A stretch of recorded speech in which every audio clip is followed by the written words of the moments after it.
Have you ever caught someone stealing from you? But instead of calling the cops right away, you decided to teach them a lesson they'd remember every single time they started their car? Well, that's exactly what happened to me. My neighbor thought he was the smartest guy on the block. He figured he could sneak into my backyard, help himself to my property, and walk away without consequences. He had no idea that his own greed was about to become his biggest mistake. Before we jump in, if you've ever dealt with a nightmare neighbor, a thief, or someone who thought they could get away with anything, hit that like button and subscribe for more unbelievable revenge stories inspired by real online experiences. And if you've ever had a neighbor from hell, tell us about it in the comments. We'd love to hear your story. Now, let's get into it. I've always believed that being a good neighbor makes life easier. I'm not the kind of person who argues over fence lines, complains about loud music, or calls the city over a trash can left out an extra day. I wave, smile, and generally keep to myself. If someone needed a hand lifting a couch or jump-starting a dead battery, I'd probably be the first one to help. Unfortunately, not everyone sees kindness the same way. The man living next door had a reputation that stretched far beyond our street. He was loud, nosy, and always seemed to have an excuse for why something wasn't his fault. If a package disappeared, people whispered his name. If someone's garden decorations went missing, everyone had their suspicions. Nothing was ever proven. At first, I didn't think much about him. I figured neighborhood gossip usually grows larger with every retelling. Then something strange started happening. Every Saturday morning, I'd wheel my lawnmower out of the garage, grab my 5-gallon gas can from the back patio, and get ready to mow. Every single time, it was almost empty.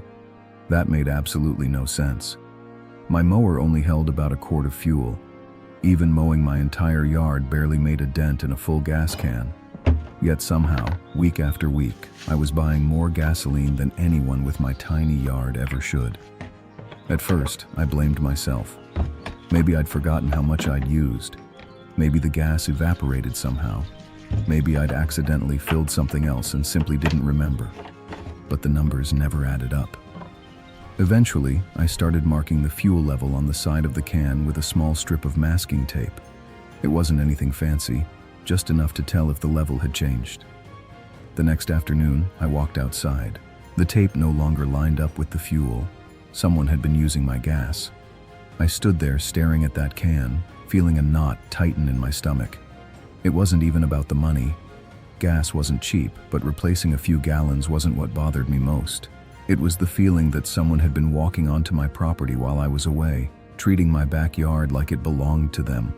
That realization changed everything. That evening, I couldn't stop thinking about it. Whoever was taking my gas wasn't just stealing. It meant they were comfortable walking through my gate and into my backyard whenever they pleased. That wasn't just disrespectful, it was unsettling. I knew I couldn't accuse anyone without proof. Around here, accusations without evidence only turned you into the neighborhood gossip. So instead of confronting anyone, I decided to play detective. This happened years before affordable security cameras were everywhere. There were no smart doorbells or cloud recordings. If I wanted evidence, I had to improvise. I dug out my old laptop, borrowed a basic webcam from a friend, and downloaded some motion detection software. It wasn't pretty. Wires stretched across my spare bedroom, and the webcam peeked through a small gap in the blinds, aimed directly at my back patio where the gas can usually sat. I tested it a few times, hoping it would actually work. The next morning, I followed my normal routine. I locked the front door, climbed into my car, and drove away as if I were heading to work. My heart was pounding the entire time. Part of me expected nothing to happen.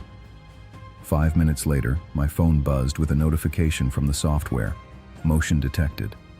I pulled into an empty parking lot and remotely checked the recording. There he was, my next-door neighbor. He didn't hesitate for a second.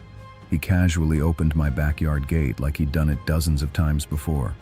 He walked straight to the patio, grabbed my gas can, unscrewed the cap, and poured gasoline into a portable container he'd brought with him. Then, as if he were borrowing a cup of sugar from a friend, he calmly returned the can to exactly where he'd found it and strolled back home. No rushing, no looking over his shoulder. no guilt, just confidence. I watched the footage 3 times, each replay making my blood boil a little more. "So, that's where my gas has been going," I muttered. Suddenly, everything made sense. The mysteriously empty gas can, the extra trips to the gas station, even the neighbor's perfectly maintained lawn despite rarely buying fuel. The craziest part? He wasn't desperate. He owned a decent car, had a steady job, and seemed perfectly capable of buying his own gas. He was stealing simply because he thought he could get away with it. I considered taking the video straight to the police. I considered knocking on his door and demanding an explanation. But every time I pictured the smug look on his face, I knew exactly how that conversation would end. He'd deny everything, make excuses, and somehow try to paint himself as the victim. That's when another idea started forming. If he trusted that gas can enough to steal from it, maybe I could give him exactly what he came looking for. For the next few days, I waited. I didn't confront him. I didn't leave angry notes. I didn't make any threats. Instead, I watched. I wanted to be absolutely sure that this wasn't a one-time thing. And unfortunately, it wasn't. Every time I checked, the pattern continued. He would sneak into my backyard, take what wasn't his, and return the empty container like nothing happened. That was when I realized something. He wasn't just stealing my gasoline. He was testing how much he could take before I finally pushed back. So I decided it was time to turn the situation around. I spent the next week preparing my little surprise. Every time I needed to use the bathroom, I added something special to that gas can. By the end of the week, the container looked exactly the same from the outside. It still smelled enough like gasoline to fool someone who wasn't paying attention. But it wasn't what my neighbor thought it was. Then came the final step. I placed the gas can back on the patio, exactly where he expected to find it. But this time, I made sure he noticed something else. I walked around my car, checked the fluids, opened the trunk, and packed a few bags where he could clearly see me. I wanted him to believe I was leaving town. I even made a few comments loud enough for him to hear. "Looks like I'll be gone for a while." The trap was set, and just like I expected, he couldn't resist. A little while later, I came back home unexpectedly because of car trouble. As I pulled into the driveway, I saw something that almost made me laugh. My neighbor was standing in his front yard, aggressively pulling the starter rope on his lawnmower, again and again. His face was turning bright red. His frustration was obvious. He was pulling so hard it looked like he was trying to start the mower through sheer anger. But the engine wasn't cooperating.